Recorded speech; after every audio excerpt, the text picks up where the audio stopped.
በዛሬው ዕለት የተሰማው እጅግ መነጋገሪያ የሆነው የእሸቱ መለሰ ጉዳይ ኮሜዲያን እሸቱ ስለመታሰሩ መረጃዎች እየወጡ ይገኛል። ከቀናት በፊት እንዲታሰር የእስር ትዕዛዝ የወጣበት እሸቱ መለሰ በዛሬው ዕለት ወደ ወህኒ ቤት እንደወረደ እየተነገረ ይገኛል። የእስሩ ምክንያት የአርቲፊሻል ኢንተለጀንስ ወይም ደግሞ ኤአይ ትምህርቶችን አስተምራለሁ ፍቃድ አለኝ እያለ በማህበራዊ ትስስሩ ሲያስተዋውቅና ትምህርቶችን ሲሰጥ እንደቆየ ይታወቃል። መንግስት በአንጻሩ ባወጣው መግለጫ ላይ እሸቱ መለሰ በፍጹም የኤአይ የአርቲፊሻል ኢንተለጀንስ የማስተማር ፍቃድ እንዳልሰጠው ተናግሯል። በኢትዮጵያ ላይ ኤአይ አርቲፊሻል ኢንተለጀንስ ትምህርቶችን መስጠት የሚችለው እንዲሁም ተግባሮችን ስራ ላይ መዋል የሚችለው የመንግስት ድርጅት አንድ ብቻ እንዳለ የገለጹ ሲሆን ይህ ፍቃድ ያልተሰጠውን ትምህርት ፍቃድ አለኝ በሚል ለህዝብ ማስተማር ገንዘብ በመስራት የተሰማራው እሸቱ መለሰ ላይ በእስር እርምጃ እንዳወጣበት የሚታወስ ነው። ብዙዎችን እያነጋገረ የነበረው ጉዳዩ መግለጫው የወጣው እሸቱ መለሰ ከባምቢ ጋር ከፈጠረው ሰጣ ገባ በኋላ መሆኑ ምናልባትም የባምቢ ሴራ ከጀርባ አለ የሚሉ በርከትም ብለዋል። ይህ ጉዳይ በኢትዮጵያ ላይ እስከዛሬ ሳይነሳ ቆይቶ እሸቱ መለሰ ከባምቢ ሀበሻ ጋር የገባበት ሰጣ ገባ በማህበራዊ ትስስሩ ከተለቀቀ በኋላ በነጋታው በእሸቱ መለሰ ላይ የእስር ትዕዛዝ ሊወጣ እንደሆነ ከተለያዩ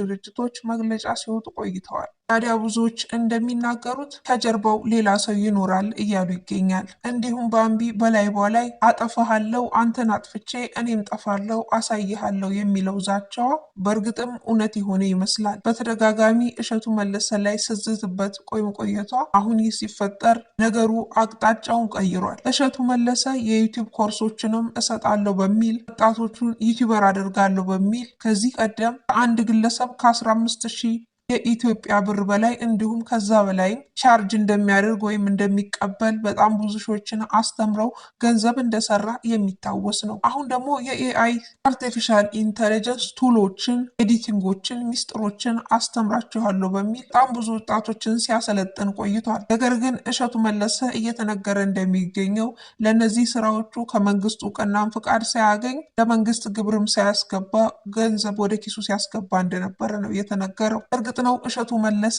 ገንዘብ የሚያስገኝለት የትኛውም የስራ ዘርፍ ይሁን እንጂ እንደሚገባበት ይታወቃል። ለገንዘብ ያለው ፍቅርና ፍላጎት ኢትዮጵያ ላይ ካሉ አርቲስቶቻችን በሱ ላይ ጎላ ብሎ ይታያል። እሸቱ መለሰ በአንድ ወቅት በሰይፉ ላይ ባደረገው ኢንተርቪው እንደተናገረው ዩቲዩብ በሺዎች ሚሊዮኖች የሚቆጠሩ ገንዘቦችን ወደ ካዝኔ ያስገባል።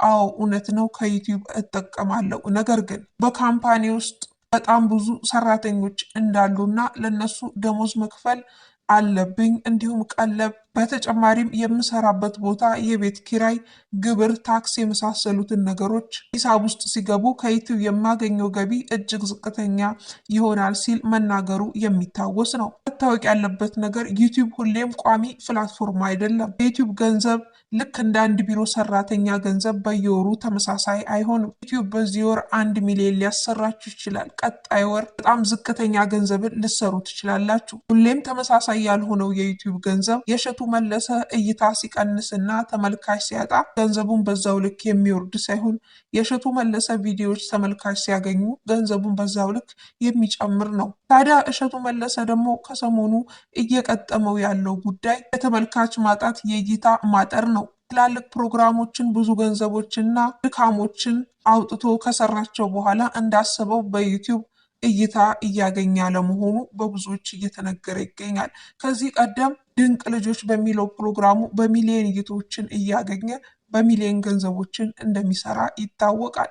ነገር ግን በአንድ ወቅት በሚሊዮን ሲሰራ የነበረው እሸቱ መለሰ አሁን ሰራተኞቹ የሚከፍለው እንዲሁም የተለያዩ ወጪዎችን ለመሸፈን እንደሚቸገር እየተነገረ ይገኛል። ይህን ተከትሎ ነው እሸቱ መለሰ ስራውን ከዩቲዩብ በዘለለ ሌላ ገንዘብ ለማግኘት በአርቲፊሻል ኢንተለጀንስ ስልጠና ላይ የተሰማራው። ለቀናት በሚዲያ ሲያስተዋውቅ ቆይቶ ወጣቱን አስተምሬ አስመርቃለሁ በሚል አዲስ የስራ ዘርፍ ፈጥሮ ሲንቀሳቀስ ነበር። በሰዓቱ ግን አርቲፊሻል ኢንተለጀንስ የመንግስት ብቻ እንደሆነና በኢትዮጵያ ማንም ህጋዊ ፍቃድ እንደሌለው የተነገረ ነገር አልነበረም። ኋላ ላይ ግን እሸቱና ባምቢ በሚዲያ ላይ በፈጠሩት ሰጣ ገባ ምክንያት እሸቱ በመንግስት እይታና አይን ውስጥ የገባ ሲሆን በሚገርም ሁኔታ እሸቱ ከባምቢ ጋር በተጣላበት በነጋታው የእስር ትዕዛዝ ሊወጣበት መሆኑ እጅግ አነጋጋሪ ሆኗል። አንጻሩ የባምቢ ደጋፊዎች እሰይ እንኳን ደግ እያሉ ሚዲያው ላይ መረጃውን ሲቀባበሉት በትናንትናው ዕለት እንደቆዩ የሚታወስ ነው።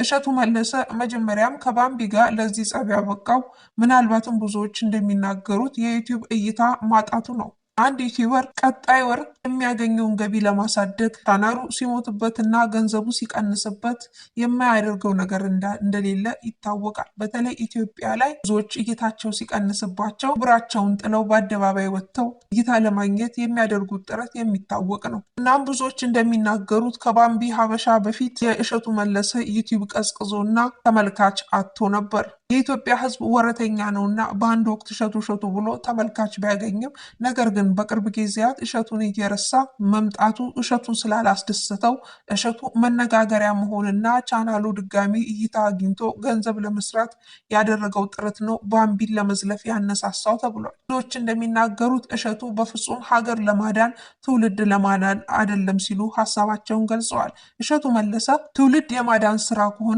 በቅርብ አጠገቡ ያሉትን ጓደኞቹን አርቲስቶቹን ከመምከር ይጀምር ነበር። እነ ባምቢ ሀበሻ እርግጥ ነው ጥፋት አጥፍተዋል። እነ ባምቢ ግን እንዴት እዚህ ደረሱና እንዴት እንደዚህ አይነት ትውልድ ፈራ ከተባለ ጉዳዩ ከአንጋፋ ከቀደምት አርቲስቶቻችን ይነሳል። እነ ባምቢ ሀበሻ የዘመኑ ትውልድ ናቸው። እያዩት ያደጉት እሷን ብሆን እያሉ እየተመኟት ያደጓት ብዙ አርቲስት አለች። ታዲያ አጋጣሚውና ገንዘቡ ሲመጣ እነ ባምቢስ እንዴት እንደተመኟት ሴት ለመሆን አይሞክሩም።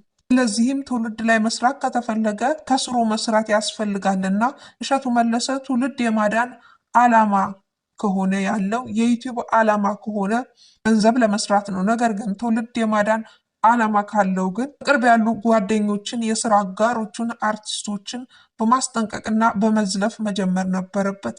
ትውልዱ መጀመሪያ አርቲስቶቹን እያየ እዚህ እንደደረሰ መረሳት የለበትም። እንዲሁም ከቲክቶከሮች በላይ አርቲስቶቹ ትኩረት እንደሚስቡና አሁን ያለውም ትውልድ ቲክቶከሯን ለመሆን ከመመኘት ይልቅ አርቲስቷን እንደ ሮል ሞዴል አድርጎ ወስዶ አርቲስቷን ለመሆን ነው የሚመኘው። አሁንም ቢሆን በሀገራችን ላይ በአርቲስቶችና በቲክቶከሮች መካከል ያለው ልዩነት ከፍተኛ ነው። አሁንም ቢሆን አርቲስቶች ከቲክቶከሮች በላይ እውቅና ያላቸውና ብዙዎች የነሱን ኑሮ ሁኔታ ዝና የሚመኝ ነው። አሁንም ቢሆን ተጽዕኖ ፈጣሪነታቸው በኢትዮጵያ ላይ የአርቲስቶቹ ታላቅ ነው። ቲክቶከሮቹ በኮሮና የመጡ ከ4 ዓመት በፊት የመጡ መጤ አዲስ ትውልድ ናቸው። አርቲስቶቹ ግን ከዓመታት በፊት የነበሩ የልጅነት ትውስታዎቻችን ናቸው። ስንቶች አርቲስቶች ናቸው ማታ ናይት ክለብ ጠዋት ቤተ መቅደስ ለማስቀደስ የሚገኙት። እሸቱ ምነው እነሱን መገጸጽ ረሳ? ማታ ናይት ክለብ መቀመጫቸውን አወዛውዘው ራቁታቸውን ጨፍረው ጠዋት ላይ ነጠላቸውን ለብሰው ቤተ መቅደስ ሲሄዱ ታዲያ እነሱስ ቤተ መቅደሱን አያረክሱትም ይሆን? እሸቱ መለሰ ለዚህ ምላሽ መስጠት አለበት። ብዙ አርቲስቶቻችን ራቁታቸውን አይተናቸው ነገር ግን በነጋታው በየገዳማቱ ቭሎግ የሚባለውን ቪዲዮ እየለቀቁ ሲዘምሩ የተለያዩ ቪዲዮዎችን ሲያጋሩ ተመልክተን አጨብጭበናል። ታዲያ እሸቱ መለሰ በቅርብ ያሉትን አርቲስቶች መዝለፍ እንዴት ከበደው? ባምቢ ሀበሻ አንድ ተራ ቲክቶከር ስለሆነች እሷን ለመዝለፍ ቀሎት ነበር። እሸቱ መለሰ አርቲስቶችን የሚዘልፍ ከሆነ የእንጀራ ገመዱ ይበጠሳል፣ ጠላቶችን ያፈራል፣ ጓደኛ ያጣል። ስለዚህም እነሱን መንካት አልፈለገም። ስለዚህ ይህ ጉዳይ የዩቲዩብ ዓላማ እንደሆነ የዩቲዩብ ሽቀላ እንደሆነ በግልጽ ይታያል። እሸቱ መለሰ ተመልካች ሲያጣ ኮንተንት ክሬት አድርጎ እየሰራ ያለ አንድ ተራ ሰው ነው። በመጨረሻም ግን በባምቢ ጉዳይ ባይሆንም በአርቲፊሻል ኢንተለጀንስ ዙሪያ ከመንግስት ጋር ተነካክቷል። ቀጣይ የሚወጡትን መረጃዎች ወደ እናንተ የምናደርስ ይሆናል። ለዛሬው በዚህ አበቃን። ቸር ቆዩ ውድ አድማጮቻችን።